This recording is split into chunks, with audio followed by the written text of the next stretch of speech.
ഈ സമ്മേളനം ഉദ്ഘാടനം ചെയ്തതായിട്ട് അറിയിക്കുന്നു. നമസ്കാരം.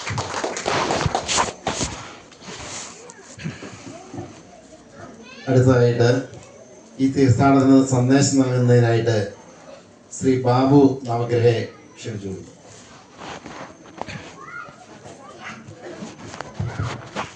ഈ യോഗത്തിൻ്റെ അധ്യക്ഷ പദവി അലങ്കരിക്കുന്ന SNDPയുടെ ആദരണീയനായ മുൻ പ്രസിഡന്റ്, അതുപോലെ തന്നെ ഗുരുധർമ്മ പ്രചാര സഭയുടെ കേന്ദ്ര സമിതി അംഗം കൂടിയായ ഷാജു കുമാർ പുത്തൂർ അവരുകളെ, അതുപോലെ തന്നെ ഈ യോഗം ഉദ്ഘാടനം ചെയ്ത ശ്രീ ബാബുരാജ് വട്ടോടിൽ, ഗുരുധർമ്മ പ്രചാര സഭയുടെ കേന്ദ്ര എക്സിക്യൂട്ടീവ് അംഗം അവരുകളെ, ഇവിടെ സ്വാഗതം ആശംസിച്ച ശ്രീ വിനോദ് കിട്ടിക്കൽ അവരുകളെ, ഇവിടെ സംസാരിക്കുവാൻ വേദിയിലിരിക്കുന്ന നമ്മുടെ കുടുംബയോഗത്തിൻ്റെ കൺവീനർ ശ്രീമതി ബിന്ദു കാരക്കാട്ട് അവരുകളെ, നമ്മുടെ ഈ പരിപാടിക്ക് ഗുരുതുല്യമായി നേതൃത്വം വഹിച്ചുകൊണ്ടിരിക്കുന്ന ശ്രീ മോഹനൻ ചേട്ടൻ അവരുകളെ, ശ്രീ ഓമന ചേച്ചി, അതുപോലെ തന്നെ നമുക്ക് ശ്രീ സുനിൽ മോഹൻ്റെ ബുദ്ധിയും ശക്തിയും കഴിവും എല്ലാമാണ് ഇതിൽ നിൽക്കുന്നതെന്ന് നമുക്കറിയാം. അദ്ദേഹം കൃതജ്ഞത രേഖപ്പെടുത്തുന്നു എന്നറിയുന്നു. അതുപോലെ തന്നെ ശ്രീ വിജയൻ കുന്നേൽ, ശ്രീ സുകുമാരൻ വണ്ടിപ്പുരയിൽ തുടങ്ങിയ നിരവധി ആത്മാർത്ഥതയുടെ പ്രതീകങ്ങളായ പ്രവർത്തകർ നമ്മൾക്കുണ്ട്. ഞാൻ ഇതിനു മുമ്പ് നമ്മുടെ വിനോദ് പറഞ്ഞ മാതിരി വണ്ടനാമലയിൽ എന്ത് പരിപാടി ഉണ്ടെങ്കിലും ഞാനിതിനകത്തുണ്ട് എന്ന് പറഞ്ഞു കഴിഞ്ഞാൽ അതെൻ്റെ കഴിവൊന്നുമല്ല. എന്നാ സത്യമെന്ന് നിങ്ങൾക്ക് എല്ലാവർക്കും അറിയാം. ഈ സുനിലിൻ്റെയും വിനോദിൻ്റെയും സുഹൃത്തായതുകൊണ്ട് മാത്രമാണ് എന്നെ ഈ പരിപാടിക്കൊക്കെ പങ്കെടുപ്പിക്കുന്നത്. ഇപ്പോൾ തന്നെ കണ്ടില്ലേ, ഈ കേന്ദ്ര സമിതി അംഗങ്ങളായ 2 കേസരികളുടെ ഇടയിൽ വെറും ഒരു മനുഷ്യ കീടമായ ഞാൻ അവരുടെ അറിവിൻ്റെ മുമ്പിൽ അവരോടൊപ്പം ഇരിക്കുവാൻ അർഹതയില്ലാഞ്ഞിട്ടും ഈ സുനിലിൻ്റെയും വിനോദിൻ്റെയൊക്കെ സ്നേഹത്തിൻ്റെ പുറത്താണ് ഞാനിവിടെ നിൽക്കുന്നത്. എനിക്ക് അതിന് അവസരം തന്നതിന് ഇവരോടും അതുപോലെ തന്നെ ഈ ശിബിര തീർത്ഥാടന സമിതിയുടെ അംഗങ്ങളോടും എല്ലാത്തിലുമുപരി ഭഗവാൻ ശ്രീനാരായണ ഗുരുദേവനോടുള്ള നന്ദിയും കടപ്പാടും ഈ അവസരത്തിൽ അറിയിക്കുകയാണ്. ശിബിര തീർത്ഥാടന സമിതിക്ക് തീർത്ഥാടന സന്ദേശം നൽകുക എന്നുള്ളതാണ് എൻ്റെ കടമയെങ്കിലും അതിൽ പറയേണ്ട കാര്യങ്ങളെല്ലാം ഷാജികുമാർ പുത്തൂറും അതുപോലെ തന്നെ ബാബുരാജ് വട്ടോടിൽ സാറുമൊക്കെ പറഞ്ഞു കഴിഞ്ഞു. പഞ്ചശുദ്ധിയെക്കുറിച്ചും നമ്മളത് പാലിച്ചാലുള്ള ഗുണത്തെക്കുറിച്ചുമെല്ലാം കൃത്യമായിട്ട് പറഞ്ഞു. അതുപോലെ തന്നെ ശിവഗിരി തീർത്ഥാടനത്തിൻ്റെ ലക്ഷ്യങ്ങൾ അവ ഓരോന്നും അടിവരയിട്ട് ആ അഷ്ടലക്ഷ്യങ്ങളെ സംബന്ധിച്ചും അതിൻ്റെ ഗുണങ്ങളെ സംബന്ധിച്ചും ബാബുരാജ് സാറും പറഞ്ഞു കഴിഞ്ഞു. ബാബുരാജ് സാർ ഒരുപക്ഷെ പറയാൻ സാധ്യത, അദ്ദേഹത്തെ പോലെയുള്ള പല പ്രമുഖരും പറയാൻ സാധ്യതയില്ലാത്ത ഒരു കാര്യം ബാബുരാജ് സാർ എനിക്ക് അത്ഭുതം തോന്നി. അതും അദ്ദേഹം പറഞ്ഞു. എന്താണ്? മിച്ചം വെക്കണമെന്ന് ഗുരുദേവൻ പറഞ്ഞ കാര്യം. ഞാനിവിടെ ഈ സന്ദേശമായിട്ട് നിങ്ങൾക്ക് പറയുവാൻ ഉദ്ദേശിച്ച ഏറ്റവും പ്രധാനപ്പെട്ട കാര്യം നിങ്ങൾക്ക് മിച്ചമുണ്ടാകണം എന്ന് പറയുന്ന കാര്യമാണ്. ആ ഗുരുദേവൻ പറഞ്ഞ 3 രൂപയുടെ കണക്കും ഏതാനും ചില ചക്രങ്ങൾ മിച്ചം വെക്കാമെന്ന് ഭഗവാൻ പറഞ്ഞതിലൂടെ നമുക്ക് തരുന്ന ഒരു സന്ദേശം, അത് കേരളത്തിലെ പഞ്ചായത്തുകൾക്കാണെങ്കിലും അതുപോലെ നിയമസഭകൾക്കാണെങ്കിലും പാർലമെന്റിനാണെങ്കിലും ഓരോ കുടുംബത്തിനും വളരെ പ്രധാനപ്പെട്ട ഒന്നാണ് മിച്ചം വെക്കുക എന്നുള്ളത്. ഞാൻ പല സർക്കാർ ഉദ്യോഗസ്ഥരുടെ ക്ലാസ്സുകളിലും ഫാമിലി ബഡ്ജറ്റ് എന്ന ഒരു വിഷയത്തെ സംബന്ധിച്ച് സംസാരിച്ചിട്ടുണ്ട്. എനിക്ക് അവിടെയല്ലാതെ മറ്റൊരു സ്ഥലങ്ങളിൽ ഇത് പറയാൻ അവസരം കിട്ടിയിട്ടില്ല.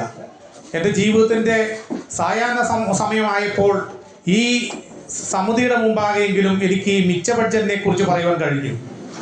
മിനിഞ്ഞാന്ന് ഞാനൊരു ശ്രീനാരായണീയൻ്റെ വീട്ടിൽ ചെന്നപ്പോൾ സാമ്പത്തികമായിട്ട് വളരെയധികം പ്രശ്നം അനുഭവിക്കുന്ന ഒരു കുടുംബമാണ്. ഇഷ്ടംപോലെ പണിയുന്നുണ്ട്, പക്ഷേ പൈസ ദാരിദ്ര്യമായി. അപ്പോൾ അതെന്താണെന്ന് അറിയാൻ വേണ്ടി ഞാൻ പറഞ്ഞു, നിങ്ങളൊരു വെള്ള പേപ്പർ എടുക്കുക, അതിൽ നടുവേ മടക്കിയിട്ട് ഒരു സൈഡിൽ വരവും അതിൻ്റെ മറ്റേ സൈഡിൽ ചെലവും എഴുതുക.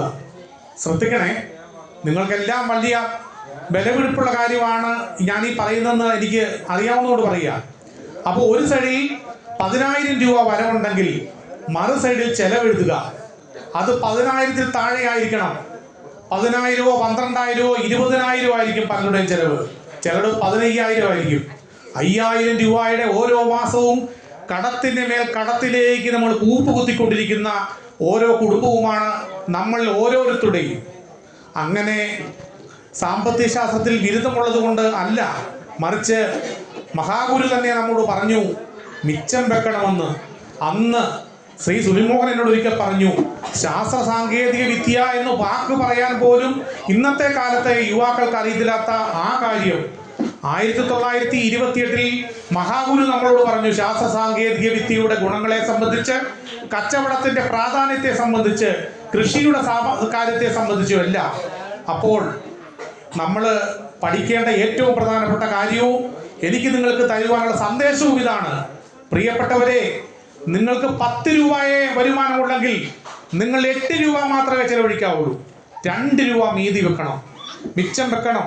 നമ്മുടെ കുട്ടികളുടെ വിദ്യാഭ്യാസം, നമ്മുടെ പെൺമക്കളുടെ വിവാഹം, നമ്മുടെ വീടിൻ്റെ ഐശ്വര്യം, നമ്മുടെ മാതാപിതാക്കളെ സംരക്ഷിക്കേണ്ട ആശുപത്രി ചെലവുകൾ എല്ലാം വലിയ ബുദ്ധിമുട്ട് അനുഭവപ്പെടുന്ന ഒരു കാലഘട്ടമാണിത്.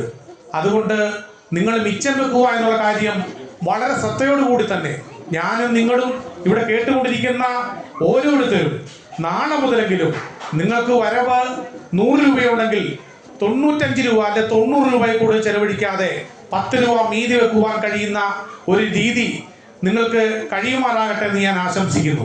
നമ്മുടെ ഈ സന്ദേശത്തിൻ്റെ പ്രധാനപ്പെട്ട കാര്യം ശിവഗിരി ചെന്ന് കഴിയുമ്പോൾ നിങ്ങൾ അവിടുത്തെ ക്ലാസ്സിൽ പങ്കെടുക്കുക എന്നുള്ളതായിരുന്നു. പക്ഷേ ഞാനടക്കം ഒരിക്കൽ പോലും ഇവിടെ നിന്ന് അവിടെ പോയി ഭഗവാനെ കണ്ട് തൊഴുത് മനസ്സ് നിറഞ്ഞ് തിരിച്ചങ്ങ് ഇറങ്ങി പോരും. അവിടെ ഇരുന്ന് ഈ പറയുന്ന ഈ അഷ്ടലക്ഷ്യങ്ങളെ സംബന്ധിച്ചുള്ള ക്ലാസ് കേട്ടിട്ട് പഠിച്ച് വ്യവസായം തുടങ്ങേണ്ട പ്രാധാന്യം മനസ്സിലാക്കി ഒരു കച്ചവടം തുടങ്ങുമായിരുന്നെങ്കിൽ എനിക്കറിയാം തീർച്ചയായിട്ടും ഈ റോഡിൻ്റെ സൈഡിലുള്ള ഈ എൻ്റെ സ്നേഹിതൻ വിനോദിൻ്റെ വീട്ടിൽ വിനോദിൻ്റെ ഭാര്യ ഇവിടെ ഒരു ചെറിയ കട ഈ സൈഡിൽ തുടങ്ങുമായിരുന്നു. അതിൻ്റെ പ്രാധാന്യം മനസ്സിലാക്കിയാൽ ഈ വീടിന് വിനോദിൻ്റെ ഒറ്റ വരുമാനം കൊണ്ട് എല്ലാ കടകളും അടച്ചു തീർക്കുവാൻ കഴിയുന്നു എന്ന് ഞാൻ കരുതുന്നില്ല. അപ്പോൾ ഓരോ സാധ്യത, ഞാനിപ്പോൾ ഇവിടെ കട തുടങ്ങാൻ വേണ്ടി പറഞ്ഞൊന്നുമല്ല, ഓരോ സാധ്യതയുണ്ട് നമുക്ക് ലഭ്യമായ ഓരോ സാധ്യതകളും മനസ്സിലാക്കി അത് കൃഷിയാണെങ്കിലും വീടിൻ്റെ ബാബുരാജ് സാർ പറഞ്ഞ മാതിരി വീടിൻ്റെ മുറ്റത്ത് ഒരു കാന്തുകാരിച്ചീനി നടുവാൻ നമ്മുടെ വീട്ടിലെ ആർക്കെങ്കിലും കഴിയുന്നുണ്ടോ? ഉണ്ടെങ്കിൽ തന്നെ മുളക് പറിക്കാൻ പോകാൻ മടിയാണ്, ഇല്ലേ?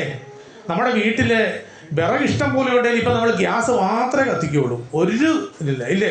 എല്ലാ കാര്യത്തിലും അങ്ങനെയാണ്. നമുക്കെല്ലാം ഈ നിലയിലേക്ക് നമ്മുടെ വീടിൻ്റെ സമ്പത്ത്, നമ്മുടെ വീട്ടിലെ ആകെ വരുമാനം ഇത്രയേ ഉള്ളൂ, അതുകൊണ്ട് ചെലവ് ചുരുക്കണമെന്നുള്ള ചിന്ത നമുക്കില്ല.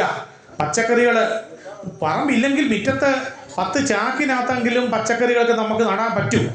നമുക്കതിനൊന്നും സമയമില്ല. നമുക്ക് സീരിയൽ മുഴുവൻ കാണണം, പിന്നെ മൊബൈൽ ഫോണിൽ ഇരുന്നു കൊണ്ട് ലോകത്തുള്ള കാര്യങ്ങളെല്ലാം കാണണം. കാണേണ്ടതും കാണേണ്ടാത്തതുമായ കാര്യങ്ങളെല്ലാം നമ്മുടെ കുട്ടികളെല്ലാം കണ്ടുകൊണ്ടിരിക്കുകയാണ്. അപ്പോൾ അതെല്ലാം നമ്മുടെ സമൂഹത്തിലെ ഓരോരോ പ്രശ്നങ്ങളാണ് ഭാവിയിൽ വന്നുകൊണ്ടിരിക്കുന്നത്.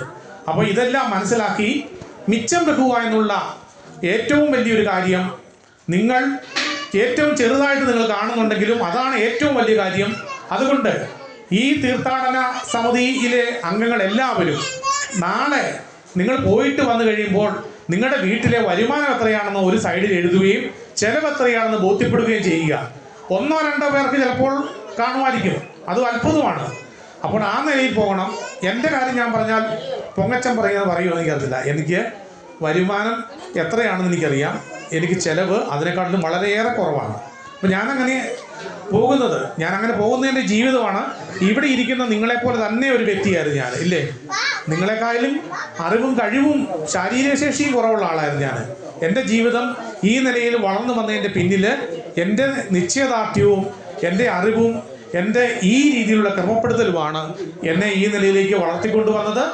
നിങ്ങൾക്ക് മാതൃകാപരമാക്കി തീർക്കുവാൻ പറ്റുന്ന ഒരു പുരുഷനൊന്നുമല്ല ഞാൻ. എനിക്ക് ശ്രീ വിനോദ് പറഞ്ഞ മാതിരി പ്രവൃത്തികളിലും വർത്തമാനത്തിലും എല്ലാം ഒരുപാട് കുറവുകളും തെറ്റുകളും പറ്റിയിട്ടുണ്ട്. പറ്റുന്ന തെറ്റുകളും കുറ്റങ്ങളും ഒക്കെ ജീവിതത്തിൽ മേലിൽ ആവർത്തിക്കാതിരിക്കുവാൻ ശ്രദ്ധിക്കുന്നുണ്ട് എന്നുള്ളതാണ് എൻ്റെ ഒരു കാര്യമെന്ന് ഞാൻ മനസ്സിലാക്കുന്നു.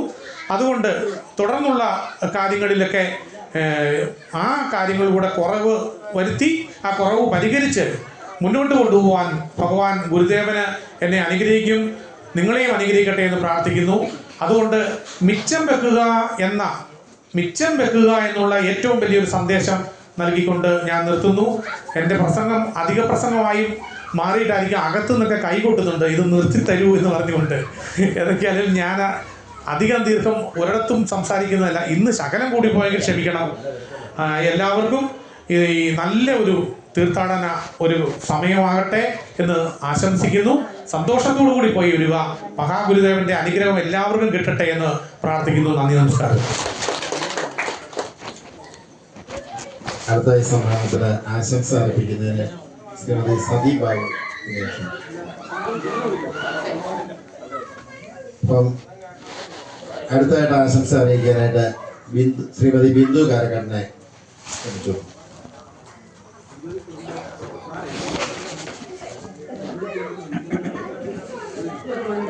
ഈ യോഗത്തിന് അധ്യക്ഷം വഹിക്കുന്ന നമ്മുടെ ശാഖയുടെ മുൻ പ്രസിഡന്റ് ഷാജുകുമാർ പുത്തൂർ,